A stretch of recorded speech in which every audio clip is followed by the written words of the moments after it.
രാത്രിയായാലും പകലായാലും വൈദ്യുതി ഇല്ലെങ്കിലുള്ള അവസ്ഥയെ കുറിച്ച് ചിന്തിച്ചു നോക്കിയിട്ടുണ്ടോ? വസ്തുക്കളെ കാണാനും പഠിക്കാനും പ്രകാശം കൂടിയേ തീരും. ഇത്തരം സന്ദർഭങ്ങളിൽ നമുക്ക് തന്നെ നിർമ്മിച്ച് ഉപയോഗിക്കാനാകുന്ന എമർജൻസി ലാമ്പിന്റെ നിർമ്മാണവുമായി 7ാം ക്ലാസ്സിലെ അതുൽ. ഞാനിവിടെ കറണ്ട് പോകുമ്പോൾ ഉപയോഗിക്കാൻ പറ്റുന്ന ഒരു എമർജൻസി ലാമ്പാണ് ഇതിൽ ഉപയോഗിച്ചിരിക്കുന്നത്.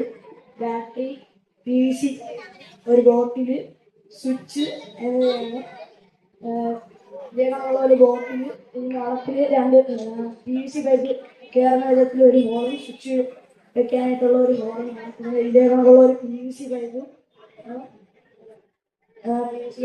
ഇതിൽ ഞാൻ ലൈറ്റ് ഉണ്ടാക്കി ഇതിൽ ലൈറ്റ് ഫിറ്റ് ചെയ്ത് കാണിച്ചു.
ഉപയോഗിക്കാം.